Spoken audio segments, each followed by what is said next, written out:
नमस्कार। जनपक्ष में आपका स्वागत है। मैं हूं प्रियदर्शन। दोस्तों, इस देश का सबसे ताकतवर आदमी कौन है?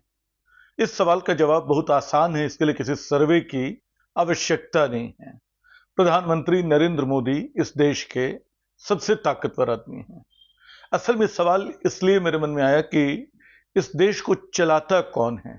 कौन है इस देश के सबसे ताकतवर लोग? इंडियन एक्सप्रेस ने 100 लोगों की सूची छापी है। इस देश के सबसे ताकतवर 100 लोगों की सूची। ये सूची कई मायनों में डराने वाली है।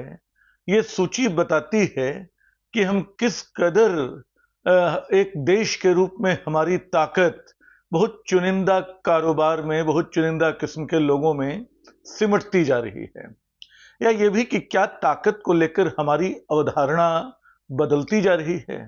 इंडियन एक्सप्रेस ने आखिर जो सूची बनाई उसमें ताकत की उसकी कोई अवधारणा तो रही होगी।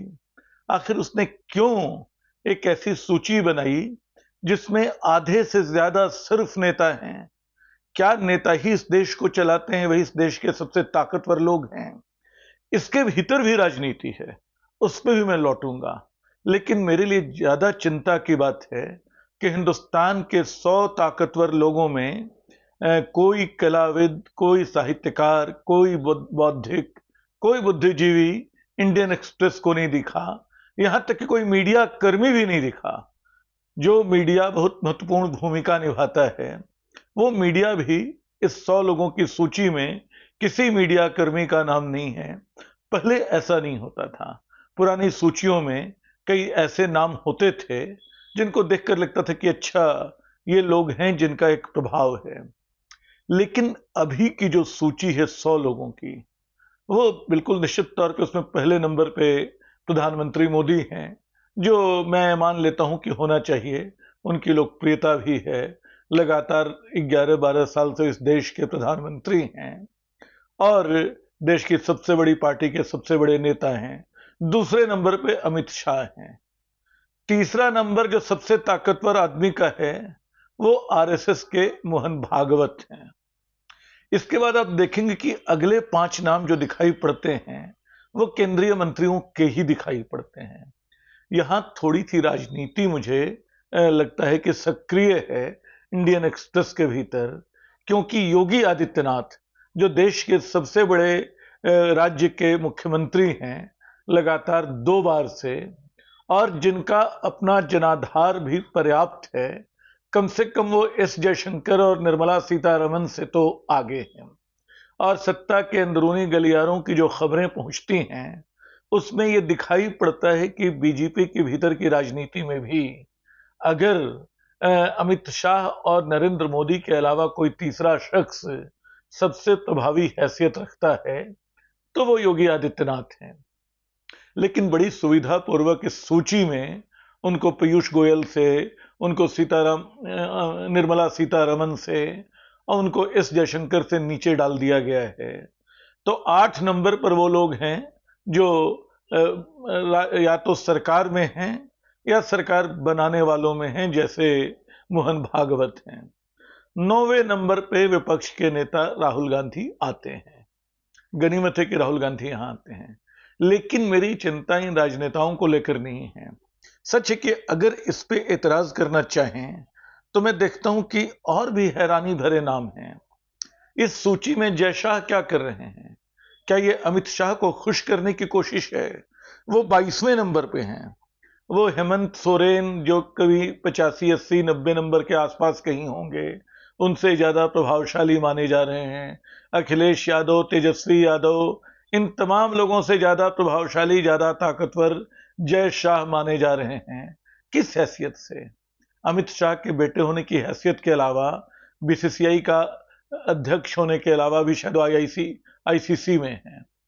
तो जय शाह की अपनी हैसियत क्या है? लेकिन वो इस सूची में 22वें नंबर पे हैं। मजे की बात कि जो क्रिकेट की दुनिया वो चलाते हैं, वो जिन खिलाड़ियों से चलती है, इसमें गौतम गंभीर, विराट कोहली, 3 क्रिकेटर भी हैं। और गौतम विराट कोहली, गौतम गंभीर जाहिर है कि चुनाव उसके अध्यक्ष चयन समिति के अध्यक्ष होने के नाते हैं। माफ करेंगे, भारत के कोच होने के नाते, भारतीय क्रिकेट टीम के कोच होने के नाते हैं। और विराट कोहली और बुमराह का नाम इस सूची में है। कुछ फिल्मकारों के भी नाम हैं, फिल्मों से जुड़ी हस्तियों के भी नाम हैं, जिनमें शाहरुख हैं, बिल्कुल आखिरी 90 से 100 के बीच कहीं करण जौहर हैं, अरिजीत खान हैं। 100वें नंबर पे नाम आता है अमिताभ बच्चन का। तो ये सारे नाम फिल्मी दुनिया से आ रहे हैं और इससे ये सूची उद्योगपतियों के नाम हैं, भारतीय व्यवस्था के जो अलग अलग पाए हैं, जैसे मुख्य चुनाव आयुक्त का नाम है, मुख्य न्यायाधीश का नाम है।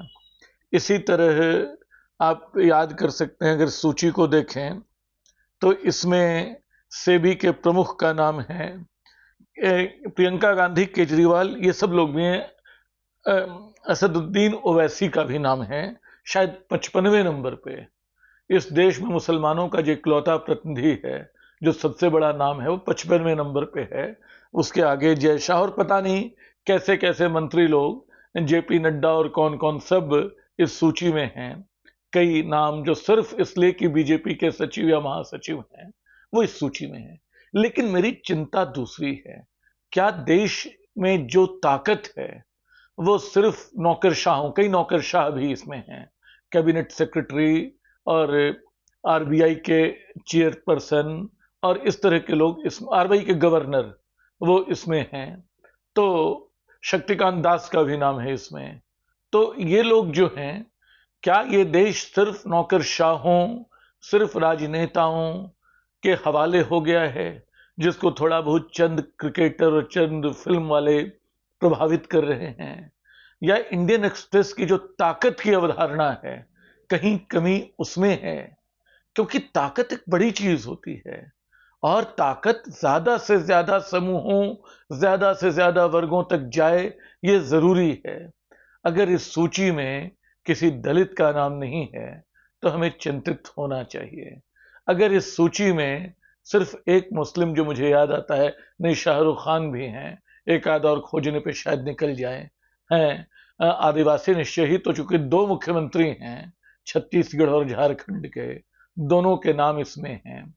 तो इसके अलावा लेकिन राजनीति के बाहर, समाज के बाहर, क्या वाकई कोई प्रभाव हमारे बौद्धिकों का, हमारे लेखकों का, हमारे समाज शास्त्रियों का, हमारे संगीतज्ञों का, हमारे मीडिया कर्मियों, पत्रकारों का कहीं कोई प्रभाव नहीं बचा है? क्या वो 100 की सूची में आने योग्य नहीं है? क्या ताकत की हमारी परिभाषा बदल चुकी है? क्या वाकई, अगर मैं सोचता हूं कि 100 लोगों में कौन है, हिंदी या भारतीय भाषाओं का कौन सा लेखक इस सूची में आना चाहिए? या तो शक्ति की, ताकत की जो परिभाषा मेरे दिमाग में, दूसरों के को प्रभावित करने की क्षमता, लेकिन प्रभाव किस चीज का? मानसिक प्रभाव, मनोवैज्ञानिक प्रभाव।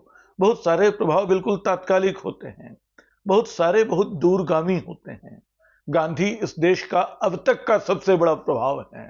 देश के सबसे ताकतवर आदमी नरेंद्र मोदी भले एक्सप्रेस की सूची में हो, लेकिन अगर पूरी सूची बनाई जाए ठीक से, तो आज किस व्यक्ति का, किन व्यक्तियों का सबसे ज्यादा प्रभाव है, तो आप पाएंगे कि आज भी गांधी और अंबेडकर का ज्यादा बड़ा प्रभाव है। आज भी शायद लेखकों में प्रेमचंद का ज्यादा बड़ा प्रभाव है। निश्चित तौर पे आज के लेखक जो जीवित हैं, उनमें ऐसे नाम अगर दिखाई नहीं पड़ते हैं या हम उनको इस लायक नहीं मानते हैं, तो कमी दोनों तरफ है। या तो लोग अपने वास्तविक नेतृत्व कर सकने की क्षमता रखने वाले लोगों से कट गए हैं, या तो लोग अपने बौद्धिक सांस्कृतिक परिसरों से बिल्कुल बाहर हैं, उनको उधर कुछ दिखाई नहीं पड़ता। दिल्ली के बारे में कहते हैं कि वो क्राइम कैपिटल है, लेकिन मैं पाता हूं कि दिल्ली कल्चरल कैपिटल भी है। दिल्ली में इतने सारे सांस्कृतिक आयोजन होते हैं, इतना सारा संगीत, नृत्य, गीत और तमाम तरह के कार्यक्रम, पुस्तकों के लोकार्पण के, कोई पहलू छूटता नहीं है। लेकिन ये एक अदृश्य दिल्ली है जो ताकत वालों को दिखाई नहीं पड़ती है, जो बिल्कुल एक घेरे में सिमटती हुई दिल्ली है। तो ये जो ताकत की नई अवधारणा बन रही है, ये जो तुरंत फुरंत सबको प्रभावित करने की जो एक नई अवधारणा बन रही है। सोशल मीडिया के कई लोग जो इस सूची में हो सकते थे, वो इस सूची में नहीं है। कुल मिलाकर मुझे लगता है कि सूची जो है एक निराशाजनक तस्वीर पेश करती है एक बहुत समृद्ध देश की। एक ऐसा समृद्ध देश जिसमें हर क्षेत्र में कई तरह के लोग हैं जिनका आम लोगों पे असर है। लेकिन शायद ये सूची लोकप्रियतावाद की मारी है, जो मान के चलती कि जिसके फॉलोअर जितने ज्यादा वो उतना प्रभावशाली, ऐसा ही कुछ, या जिसके पास जितनी सत्ता वो उसके पास उतनी ही ताकत, कुछ ऐसा मान के चलती है। जबकि ताकत जो होती है कई बार बहुत धीमे धीमे असर करती है। कई बार वो हमारे जहन में इस तरह दस्तक देती है कि हम उसे ठीक से समझ भी नहीं पाते और वो हमें बदल डालती है। तो ताकत को लेकर बहुत सावधान, बहुत सतर्क रहना चाहिए। दुनिया के सबसे ताकतवर आदमी ट्रंप अपने आप को मानते हैं भी। अगर राजनीतिक, आर्थिक और सामरिक हैसियत में देखा जाए तो ट्रंप से ज्यादा ताकतवर कौन है? लेकिन इन दिनों ट्रंप ने अपना जो उपहास बनाया है, अमेरिका की जो हैसियत नीची की है, उससे लगता है काहे के ताकतवर वो जिसको पीट रहे हैं वो उनसे ज्यादा ताकतवर लोग हैं। तो ताकत हिंसा करने की आपकी क्षमता में नहीं है, ताकत दूसरों की जान लेने की आपकी क्षमता में नहीं है। ताकत इस बात में है कि आप कितने लोगों के जीवन को बहुत बारीक स्तरों पे कितना प्रभावित कर सकते हैं, और उसका फैलाव, आपके जीवन को प्रभावित करने वाली स्थितियां कौन कौन सी हैं। क्या वो सिर्फ राजनीति से आप प्रभावित होते हैं? क्या चंद क्रिकेटरों से प्रभावित होते हैं? क्या चंद फिल्मकारों से प्रभावित होते हैं? क्या आप इसके बाहर जो विराट दुनिया है उससे बिल्कुल प्रभावित नहीं होते हैं? ये एक सवाल है, और एक्सप्रेस की जो 100 सबसे ताकतवर लोगों की सूची है, उसका ये जो जवाब इससे मिलता है वो थोड़ा निराशाजनक है। तो आप इस सवाल पे विचार कीजिएगा, ताकत क्या होती है, भारत में सबसे ताकतवर लोग कौन हैं, वे क्यों ताकतवर हैं। ये अंबानी और अडानी दोनों, और तमाम टाटा, नोएल टाटा और कई लोग, कई तरह के उद्योगपति भी इस सूची में हैं। नीता अंबानी भी इस सूची में है, जो अंबानी की पत्नी होने के अलावा क्या खास है मुझे नहीं मालूम। कई तरह के फाउंडेशन की वो शुक्र है कि अध्यक्ष या चेयरपर्सन होंगी, वो सब है। लेकिन कुल मिला के ये देश चंद सत्ता वालों का, चंद पैसे वालों का, चंद लोकप्रिय क्रिकेटरों का बनाया जा रहा है।